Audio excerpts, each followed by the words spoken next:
You're listening to Leadership Powered by Common Sense with your host, Doug Thorpe. Here's Doug.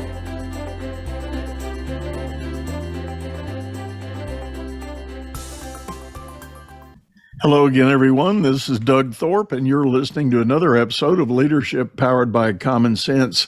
If you haven't dropped in and joined us in a while, we are a show that tries to highlight the challenge that people have when they get into roles of authority or roles of responsibility, whether you're a company founder, entrepreneur, or whether you're in a larger corporate setting and you've been selected to jump on the management train. There are challenges along the way, and my mantra is we all can do something to be better leaders wherever we are, whether it's at work, at home, or in the community. There are plenty of chances to show up and stand up as a leader for something that's going on in the world around you. If we all spend a little time exploring what it means to be a better leader, then I think the world's going to be a better place. Today, I've got a guest that's going to help us do a little more in that, to that end, I should say. His name is Zach White. Zach, welcome to the show. Doug, what a privilege to be here, man. Thanks for the invitation. You betcha. Zach and I met through a network we're part of thousands of podcast hosts and guests. And maybe it's not 1,000 yet. Maybe it's still in the hundreds, but it's a great group of folks that are very much like-minded and come together. But something that jumped out at me when I met Zach. Sorry, I just got off a call with a guy named Josh. It's all right, man. I'm going to have to 4-letter common names, Doug. It's all good. Reset the gears. But Zach comes from what is now popularly known as the STEM world. And Zach, I'm going to let you level set for us and remind everybody, if they're not familiar with it or don't know it, what is the STEM world all about? Yes. So the STEM professionals know exactly what we're talking about. But for those who don't, science, technology, engineering, and mathematics, and in some cases you'll hear STEAM, which includes architecture in there as well. But these disciplines that are often associated with your very analytical, very logical, introverted stereotypes of people, it draws that crowd on the whole. We're painting with a broad brush, but tend to approach career and life with a lot of common themes and overlap. And if you just imagine, a bright-eyed, bushy-tailed young engineer coming out of Purdue with his mechanical engineering degree, with all the ambition in the world, Doug, that was me back in 2008 when I graduated from Purdue, boiler up. And so that's where I got my start. Well, and you're right in that STEM mindset, so to speak. In fact, alluding to the call I just got off of, I was actually helping a client with some personality assessment. And one of the things we talked about, he too happened to be an engineer. We talked about, he kind of looked at his personality assessment and he said, "Do you think my engineering training has driven this personality?" And I said, "No, I would argue quite the contrary." I said, "I think your personality created a fertile soil for your engineering to thrive." And he thought a minute and he goes, "Well, that's an interesting take. I guess I never would have thought about it that way." And I pointed out a couple of things in his personality profile. He said, "Well, of course, ding, ding, it makes sense that I would be going that way." And the other thing I'll interject is in my own work with STEM type people and professionals, everything is about process, or as our Canadian friends say, process. That's right. 100%. And systems, process, habits, having a structured approach to life, that is absolutely characteristic of all my clients. And, not everybody can resonate with that. But the truth is, Doug, we all need a bit of both, regardless of where you're at. If we want to talk about, structures and systems versus creativity or artistic, more spontaneous approaches, we all need both sides of that coin to really deliver at the highest level. And maybe that'll come up today, but absolutely. If my wife were here, she'd give a hearty amen that systems and process is a big part of my life and experience for sure. So if I understand it right, you are no longer in an engineering type role, but you in fact have created a coaching platform, coaching business. What was the journey to get you from one to the other? Doug, I mentioned coming out of Purdue with a lot of ambition, and that is true. I got a great role at Whirlpool Corporation, a leadership development rotational program, one of their top talent intake programs, and just started doing the same thing that I had done my whole life. And I tell my clients now, I only had one strategy for success, and that was to get smarter and work harder. That always worked in school. And I just applied that in my career lens and just said, let's just keep hustling, keep learning. And the problem with that, Doug, is I also got married right out of college and started picking up all these new responsibilities. And oh, by the way, they don't teach you a lot of the things about career building in school. They teach you how to be an engineer. And after about 5 years, I woke up and found myself completely burned out. I was going through a divorce. I was depressed. I was embarrassed. And yes, I'd had some success at work, and how couldn't I? I'd put all my focus and energy there. But at the end of the day, going through that rock bottom experience for me, Doug, none of that mattered. I would have traded all the promotions and paychecks to just be happy again. I mean, I was very, very disappointed with how my life had gone. And coming out of that low place, I hired my first coach. And I told my coach then, like, I still want to be successful. Like, I screwed up bad, but I still have a vision of success in my life. I'm not done. I mean, I'm very young still. I was still in my 20s. And it's like, that is all still here, but I need a new strategy. Like, there has to be a different way to do this. And I worked with my coach on career development and personal growth and did some work on myself that I had never even imagined or heard of before. And a lot of it was very foreign to me, especially as an engineer. But being coached transformed my life. And I experienced massive success, 5 promotions in 5 years, doubled my income, got whatever I wanted was happening for me at work. And I was having more fun, working less hours. I got remarried. My life was just going awesome. And there was a point in 2019, Doug, where I just realized as I looked around that there were dozens of engineering leaders right there around me at Whirlpool, but hundreds in my network that I'd talked to who were struggling with a lot of the same things that I had completely failed at and learned the hard way. And just spent the time then to crystallize and distill all of what had worked for me into this model that we now call the lifestyle engineering blueprint. And I left my career, which was honestly on a fantastic trajectory, because I found my purpose, my calling to go and take this to the engineers who need it and leaders at all levels, especially when you get into those first management positions where the pressure really builds from above and below, and said, I want to help you not experience those rock bottom moments I did. And that's how we got to doing coaching full time today with my company, Oasis of Courage. And it's been growing really fast. I mean, the demand is there. There's a lot of burned out, frustrated, stuck engineers and STEM professionals in the world. And that's where we specialize. Well, kudos to you for making that pivot and realizing and most importantly, uncovering that sense of purpose and passion. And as you were describing that, I couldn't help but reflect on some activity that I participated in. And many of my listeners have heard parts of this story before, but also in the 2008 timeframe when, of course, the country and the world was going through the Great Recession. Yes. Unemployment had gotten into double digits, and a lot of people who had never before had to look for a job were put out on the street and had to go job searching.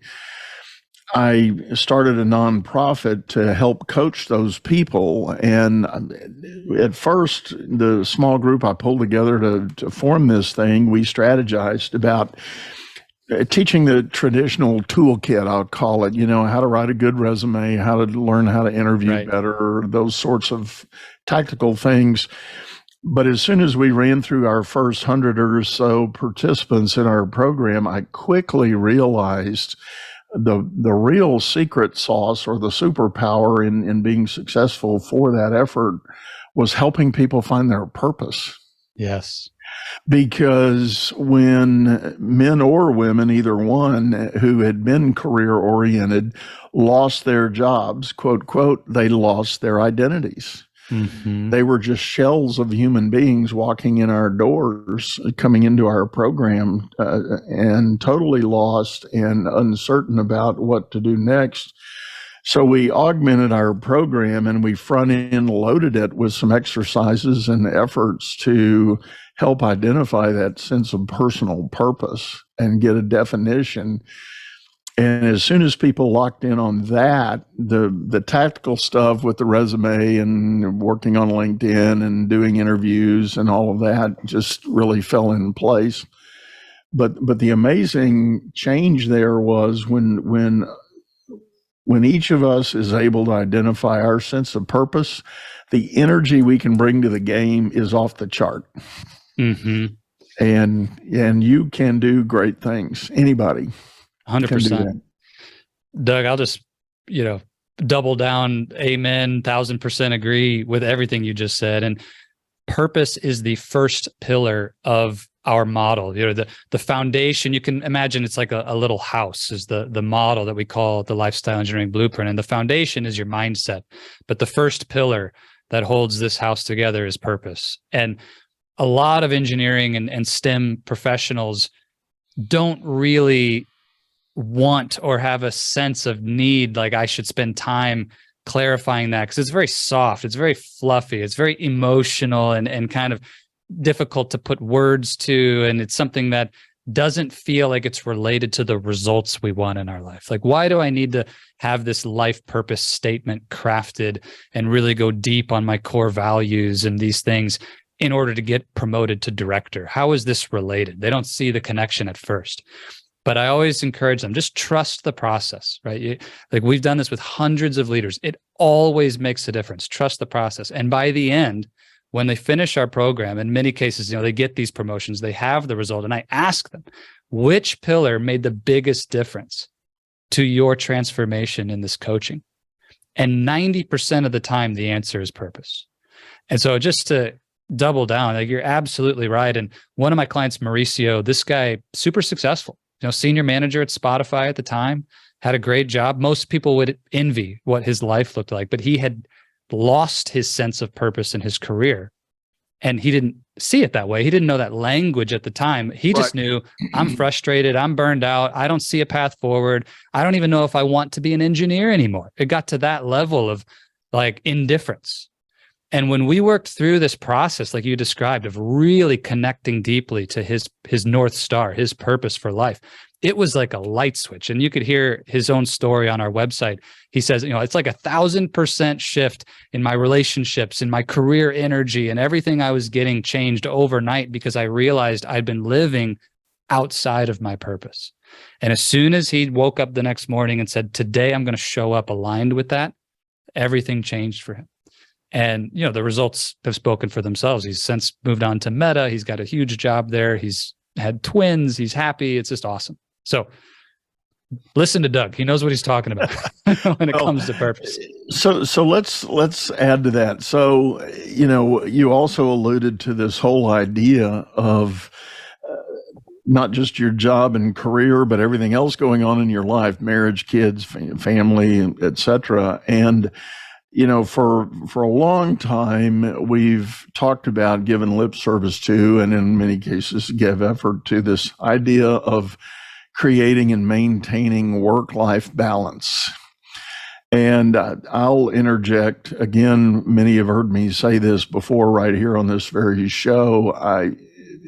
One of the several things I have focused on coming out of the pandemic was, I don't use that word balance anymore. I think the reality is what we look at as our work and our life, and essentially just our human-centric whole that we are, WHOLE, whole. We have to think in terms of harmony. We have to harmonize everything that's going on with us, whether we're at work or at home, talking and relating to our spouse, our kids, our extended families, etc. It's a harmonizing effort, not a balancing act. Doug, there's a saying in engineering that all models are wrong and some are useful. And the model of balance, it implies in our mind like a scale. There's these two things in competition with each other. We're trying to get just the right amount on both sides of the scale for it to be even, or this idea of balanced. That's the kind of mental model that's created when you say, hey, how's your work-life balance? You're running this subconscious program to say, well, what do I think? Is my work in balance with my life? Well, what's the measure of that, Doug? Is it hours? Like, that's really tough for most people. You're going to work a lot. It's difficult to have the same number of hours with your kids as you have at work. That's unlikely for most people. And so, well, is it energy? Like, well, how do you measure that? It's really difficult, right? And that's why we get so frustrated with that model. And I like the word harmony. I think that's great. And another model that I use with my clients is to imagine a wheel. And each dimension of your life is like a spoke on that wheel. So you might have, your work on one, your finances, your marriage, your kids, your other relationships, family and friends, your hobbies might even show up if they're really important to you, your faith, your health, all of these things, right? And everybody's going to have a different list. I have a core 7 that we work with our clients on, but you might have others. And what I ask people to do is just say, hey, ask yourself honestly, how satisfied am I in that area right now?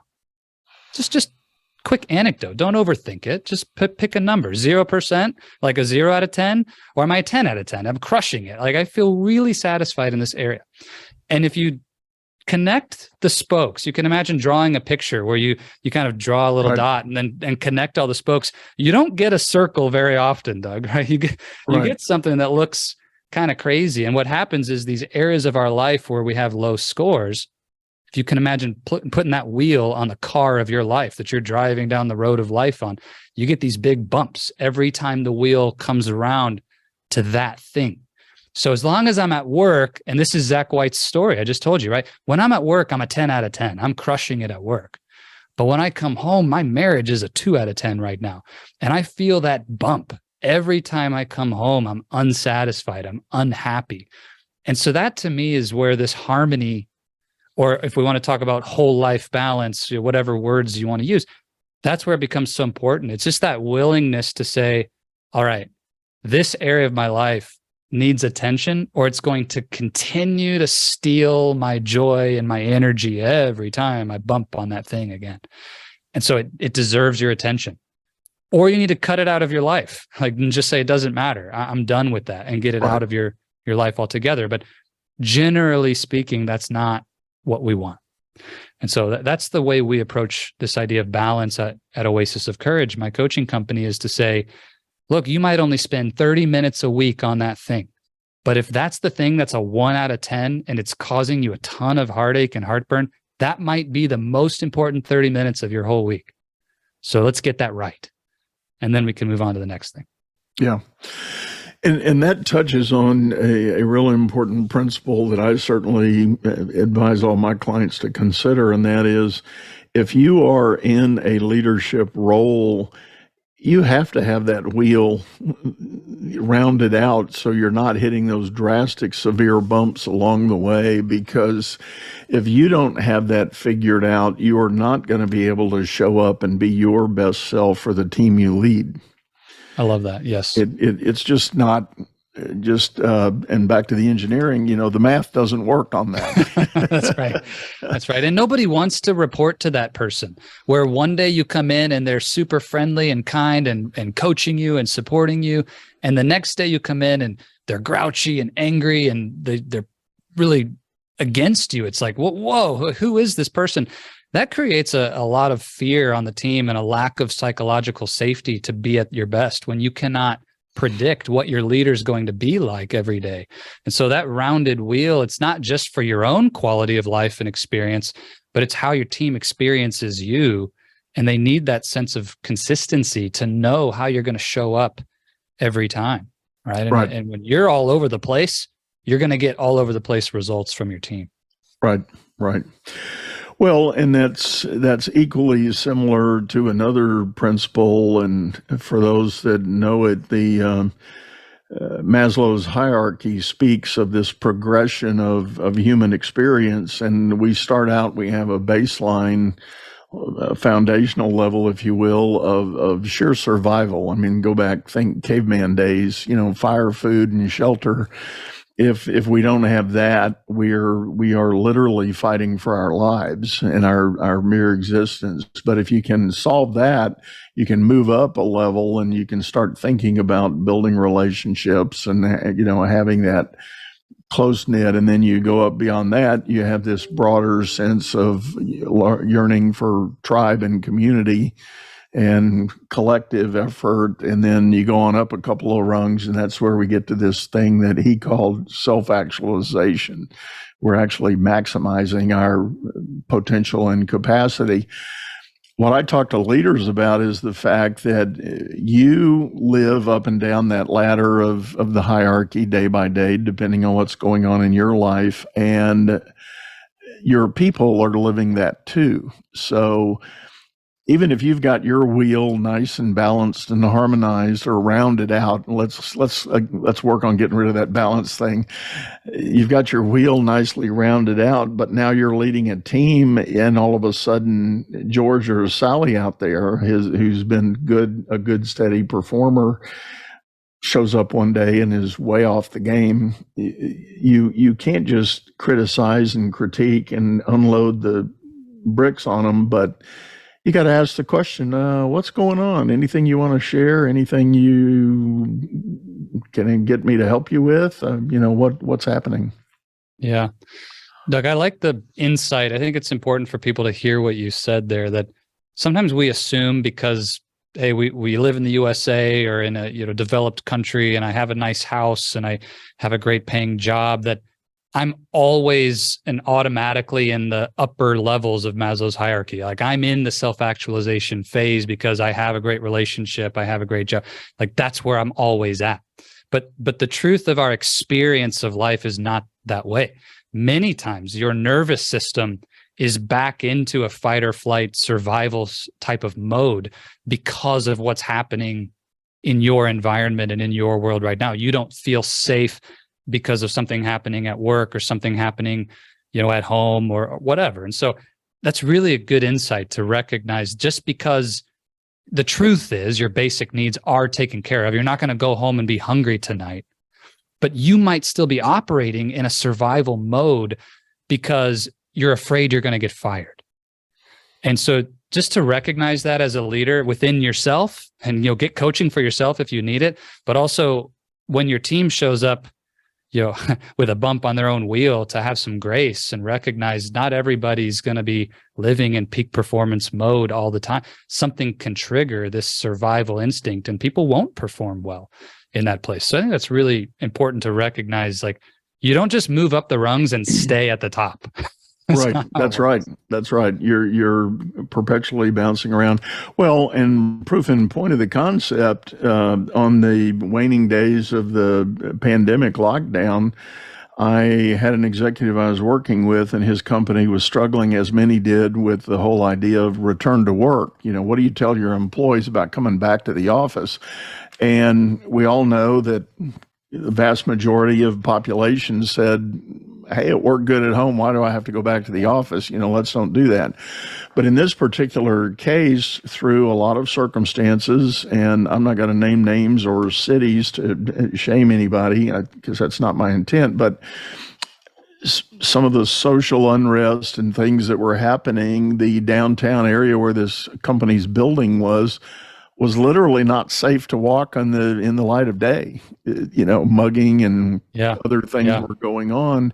So not only were people a little bit leery of the whole health crisis with COVID still uncertain, but they literally didn't feel safe parking their car and walking into the building. And so the company was having to embrace that and say, well, what can we do about that? Because for sure we want our employees to be safe, but employees had fallen all the way to that bottom rung on the hierarchy. Right. No, I'm not even going to be safe to get out of my car. I could get mugged. I could get accosted. Who knows what could happen. So it was very clear and present danger for them.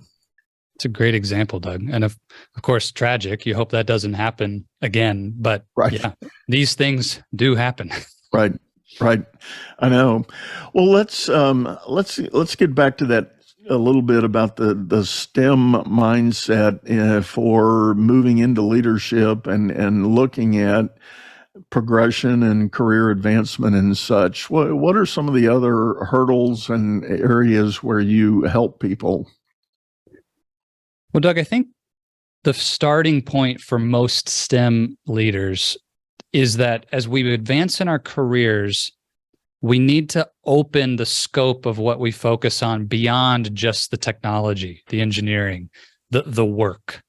And most of us who come from this world, and I think it's also human nature for any discipline, we want to be rewarded at work for the great results that we deliver. I delivered great results. I did the project well. I helped the company. We got to the deadline on time, and I should be rewarded for that. Get the bonus or get the promotion because of the great work that I've done. And the tricky part, Doug, is a lot of times early in your career, that is how it works. When you go from a low-level IC, individual contributor position, you might get that first promotion or even second promotion. A lot of times it is on the merit of the technical acumen and value that you bring on the work itself. And then we hit this point, whether you stay as an individual contributor or go into management where you have teams under you, it doesn't actually matter. It's true in both cases, where the expectation of the organization is that you will influence not just the project, but the people, that you will lead not just technology, but the talent.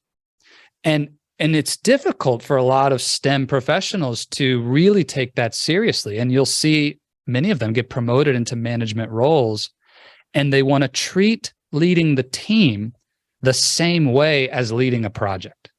Right.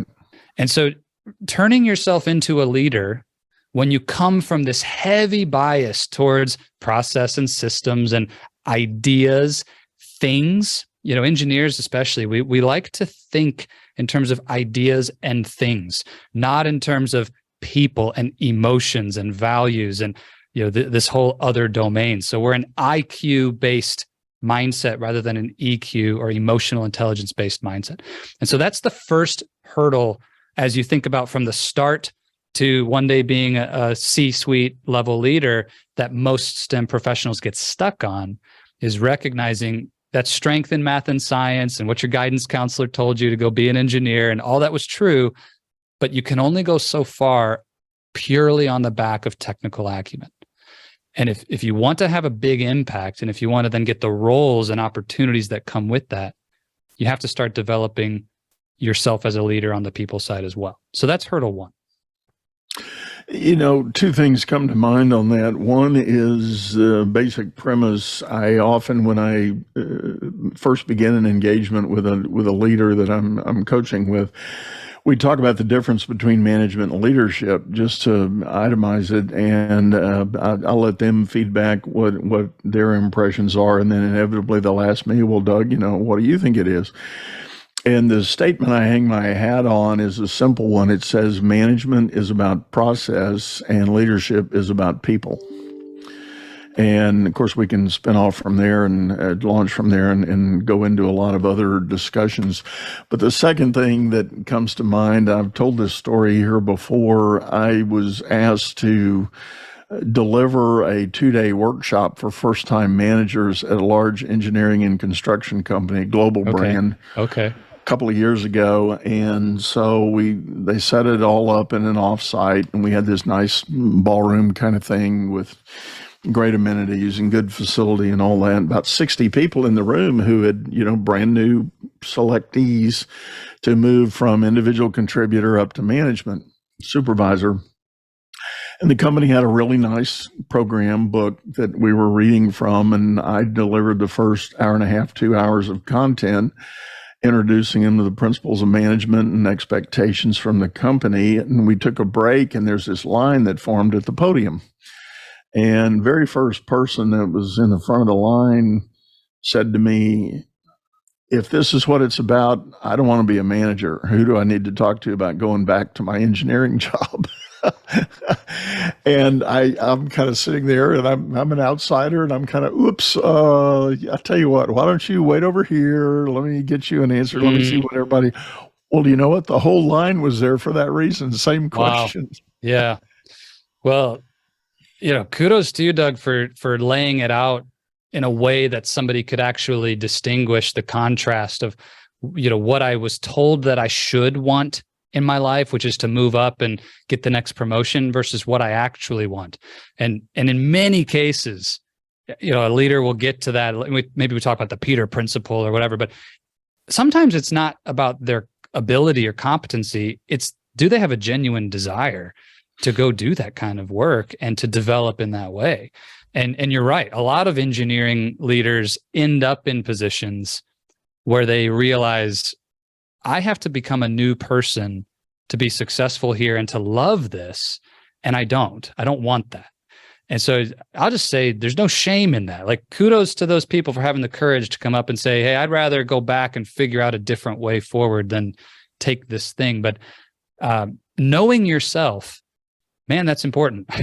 And here we're talking about what blocks STEM professionals from growth. Well, I would say you could put number 2 is, we don't invest the time on personal growth and development, creating clarity within ourselves, because all leadership begins with self-leadership. And the thing, so as we progress up the ladder, you become a manager, you understand what's a leader, what's a manager, we get better at these things, you get that senior manager role, you might land that director role. Well, the thing I see at director and above, Doug, and I'd be curious your thoughts if you've seen this as well, is the focus comes off of continuing to develop myself. It begins to go on, how do I develop everyone else on my team? And everybody starts focusing outside themselves on how to become a bigger impact and influence in bigger ways and more advanced strategies or tools. And now, like, I need to get crucial conversations deployed in my company or whatever. They start focusing on that stuff, and they've stopped doing the work on their own mindsets, their own personal growth, their own identity, their own, and suddenly they're building more and more responsibility on a foundation that's still at manager level, but you're a senior director. And then they wonder why it all comes crashing down. And right. Well, and 2 things that come to my mind on the whole idea of making that evolution into management leadership, and back to the principle of leadership is about people. Yeah. I can't tell you, of course, I'm based in the Houston area. We obviously have a tremendous focus on oil and gas and energy down here. Not that that's the only leg on our stool of economy down here, but it's a big part, to say the least. And the work I've done with the big oil and gas companies, when they do internal surveys, it's interesting that one of the elements that frequently bubbles up is employees at every level of the company actually respond by saying, I wish my boss was more relatable. And so go back to the whole fundamental stereotypical STEM personality. Right. What, analytical, somewhat impersonal, possibly introverted. Those aren't natural people, and again, I'm not at all being disparaging, and please no one take it that way, but it's just a personality thing. And to be put into a role of leadership where you need to be thinking about people, you probably aren't. You're going to stay focused on the task, focused on the project or the science or the technology that you're responsible for. And to your point, you might even be investing in learning more and growing more on the technical side, but not doing the people work that you need. And you become this isolated voice that people wish they could relate to. Yes. And the irony in all that is that factoid, that finding is true at every level of the organization. Every level is looking up saying, I wish my boss was more relatable. Yes. I'm not, surprised at all to hear that in any engineering organization or, like-minded departments, because again, when you have a strong IQ, when you based your career success on your intelligence, this kind of discover your strengths and leverage your strengths culture that has been popular in development circles, which is great. There's a lot of value in discovering and leveraging your strengths. I don't want to dismiss that, but we tend to think as engineers, we can solve every problem with our intelligence. And so you take a people problem, my employee comes to me, they're unhappy or they're confused or they're frustrated. Well, instead of seeing that person as a person, I see the person as a problem. You've come to me with a problem. So let's dissect the problem, find the root cause of the problem, figure out what actions we need to take to solve the problem, put timing to those actions. And it's like, all that's fine. There's nothing wrong with that behavior, except for this one little detail. Oh yeah, there's a person sitting in the room with you. And people don't want to be treated like problems or anything on that IQ side for that matter. They still want to feel like they're being treated like a person. And so, Doug, I think 100%, the more we can get technical leaders to balance their IQ with EQ, and on the opposite side, functions of the business that might really, really lean on an EQ world to be open to developing their IQ side and approach, not to say they're not intelligent, but to think in that way, that balance really, really helps. And sometimes that also means getting a mix of people in the room together, get those right. EQ strengths people in the room with your IQ strengths people and help them learn how to collaborate so they can check each other and really make sure we're balancing. But here's that word balancing. I know I be careful, but just integrating these two sides right. so that we get the best result. Right.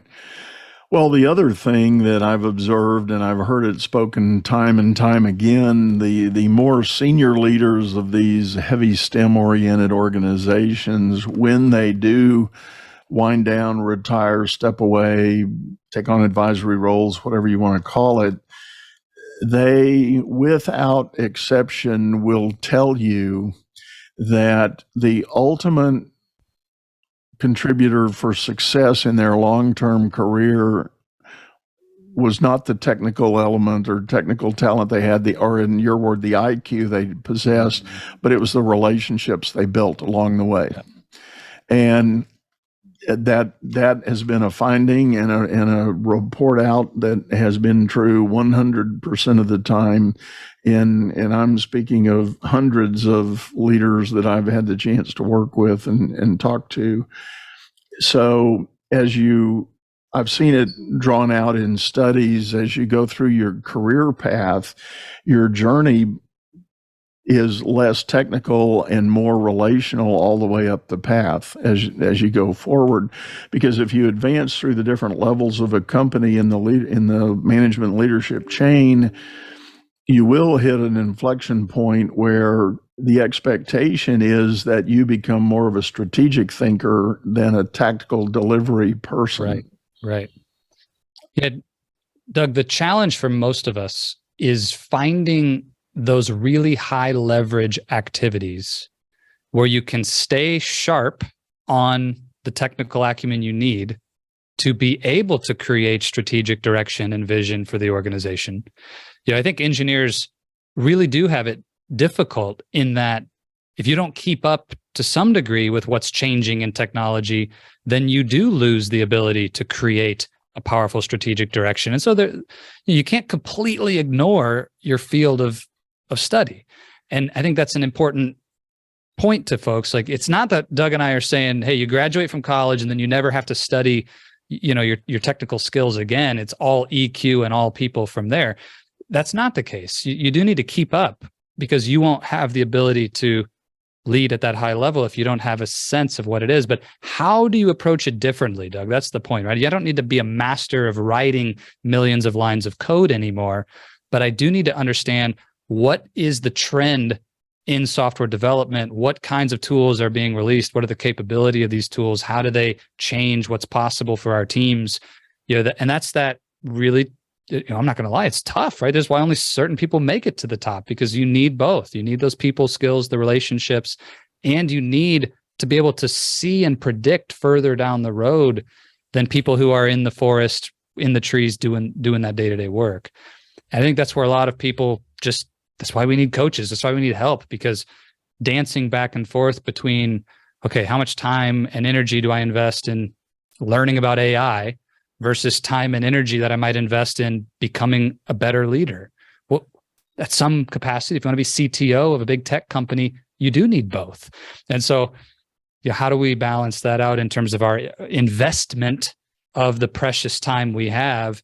Those are not always easy decisions to make, but well, and I think the risk that we all suffer psychologically is the path we've been on that got us some early levels of success. So generally the tradition is, we pick our frontline supervisors based on best performers as individual contributors. Right. So we get this psychology going that says, I got picked because I did all that, so I just need to do more of that and I'll get promoted again. And so it becomes a self-fulfilling prophecy to be that way. And the ultimate risk is, and I've seen this play out, again, I'm not picking on them by any means, but I'm just saying it's an unscientific observation that I've had for many years.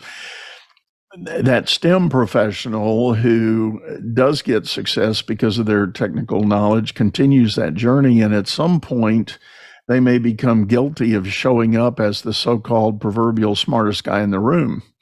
They're always going to have a new element to contribute, a new point of discussion, and they're to the detriment sometimes of the work team, because people are just tired of hearing them talk. It's like, come on, and I've told the story of one executive I had who was struggling with his senior leader, who turned out to be that guy, that proverbial smartest guy in the room. Very frustrating. And I challenged my guy. I said, well, is there any way, do you think you can just confront him one-on-one? I know he's your boss, but can you have a discussion that goes something like this? And I'm going to make up a name and, hey, George, do you realize that you show up as the smartest guy in the room in every discussion we ever have? And I'm going to give you credit for that. You are. Your stuff is brilliant. I mean, it's undeniable. However, from a team standpoint, it takes all the air out of the room. Mm-hmm. And we as a team, when we bring you something, we get talked to death and everybody shuts down and it's over. And, is there a better way we could do this going forward? And so my client kind of gulped and said, well, I think I can do that. And so next time I saw him, I said, did you get a chance? And he said, as a matter of fact, I did. And it was amazing. And I said, what happened? He said, I presented it pretty much word for word the way you gave it to me. And he said, I thought the guy was going to cry. He said it crushed his soul to realize he was affecting people that way. Yes. And he said, absolutely, we will change this, because I love what we do. I love who you guys are. I am a team player, and I am so sorry if I've never made that clear to everybody. And sure enough, he did. He began the journey of, he shared his brilliance, but he always left the door open for other contribution and other discussion. I love that story, Doug. And as a coach, what I believe so wholeheartedly now, and I see it all the time with these engineering leaders who work with us, is it's the gap that exists in our lives between what we consciously know we want in how we would show up or how we would lead. If you pull George aside and say, hey, George, what kind of leader do you want to be? Independent of a meeting where he showed up as the smartest guy in the room, Doug would tell you, or George would tell you, hey, I want to help my team be better. And I want them to respect me, but I want them to know that I respect them too. And, Doug would tell you really good things. But these subconscious patterns and habits, the ego, the limiting beliefs, the fixed mindsets, all this stuff that we show up to our lives with from decades of conditioning and sometimes bad habits, or even a good habit from a previous chapter. It worked then, it's not going to work now. Well, those things show up and derail us. And then we're frustrated because what I want is this, but I just don't realize that this is what's happening because it's automatic, it's subconscious, it's just the way we do it. And if it weren't for that direct report to have the courage to have the hard conversation and show you, then you would never change the behavior because it's literally happening on autopilot. And I tell my clients all the time, there's no shame in the fact that we don't always do what we want to do. That's the human condition. We're all doing things that if we could zoom out and watch the movie of our lives, we'd be like, oh, why did I do that? What was happening there? But we don't see it for what it is. And that's why coaches and people around you who can call you out and shine a light on things like this is so powerful. Because let's face it, we don't all have direct reports who are courageous enough to come and tell us those things. They're just going to take it home and complain to their spouse about it, or even worse, complain to each other about it, and creates this divide or this lack of engagement.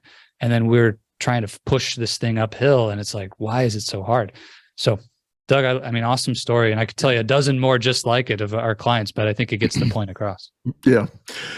Well, Zach, this has been great, and thank you so much for sharing. And I'm going to put a punctuation point. I love your call out that for leaders of any kind, it's not limited to the STEM world, but you do have to find that right connection between your IQ and your EQ. And I can't say I've ever heard it quite put that way. So I thank you for sharing that with us. I think that's a great, and again, we're going to stamp out the word balance. We're going to, but it's the correlation and connection of those two to come together and harmonize for the best outcome. Yes. And Doug, I'll land with this last thought. It's not that IQ is intelligence and EQ is emotions. This bothers a lot of engineers. Like, I don't need to be more emotional to do a better job. That's not what it is. It's IQ is a form of intelligence. EQ is emotional intelligence. It's also a form of intelligence. It's learning how to apply this side of leadership in life about human behavior and treating people as humans and understanding the emotional side of life and being able to use that in a way that helps to better the results that matter in life. And so sometimes people don't like that message you just gave of, hey, we need to connect these two sides because I don't want to be all soft and fluffy and emotional. No. You don't have to become an emotional person and like show up in all these highs and lows. That's not the point. You need to build intelligence around humanity and emotions, this other side, so you can use that effectively in your career. Yeah. Well, we could go off on another whole tangent with that, and I better guess what stop, I'll do, Doug. Stop me now. In the sake of closing this down, I am going to refer everybody to an episode just prior to this, a few clicks on. We did a whole episode on emotional intelligence. The guest was a gentleman named David Corey. He owns an emotional intelligence training company that's been around for about 20 years, and he's a real powerful leader in that field. If you want to learn more about that, check out that episode. But Zach, in the spirit of helping everybody out here, what's the best way people can get a hold of you if they want to know more about your work? Thank you, Doug. So easiest thing, wherever you're tuned into this amazing podcast, I have my own show. It's called The Happy Engineer. Doug mentioned at the beginning, how we got connected through a podcasting community. So if you're in the STEM professions and you want more specific content about how to build your career in that place where you're at or start a company in this world, by all means, go check out the Happy Engineer podcast or thehappyengineerpodcast.com if you want to jump onto the website. But also, Doug, just an invitation, if someone wants to get with me one-on-one and have a deep conversation about where you're at, if you feel stuck, if you're frustrated and you want some coaching, as a thank you for listening through this amazing conversation on Doug's show, I'd be happy to give you a free coaching session. So if that's something that interests you, just grab your phone and text the word lifestyle. just that one word, all one word, lifestyle, to the number 55444. It's one of those short codes, lifestyle to 55444. We'll get you some information. We'll ask you a few questions and then get you on my calendar. I'd be honored to have that conversation. That's awesome. Well, thank you, Zach. And folks, all that information will be in the show notes as always. And this is the place in the show where I like to remind everybody, if you are listening on your favorite streaming service, we do have a video of this great episode over on YouTube, channel by the same name, Leadership Powered by Common Sense. I have opened a membership community over there if you want to consider some special perks and privileges that I've put up for people who follow the show. Go over there to the YouTube channel and check that out. Just hit YouTube, punch the button that says membership. You'll get all the information about your choices and opportunities there. So for now, we're going to sign off, say goodbye, and make it a great day. You've been listening to Leadership Powered by Common Sense, hosted by Doug Thorpe. If you would like to know more about the coaching and advisory services he provides, visit dougthorpe.com.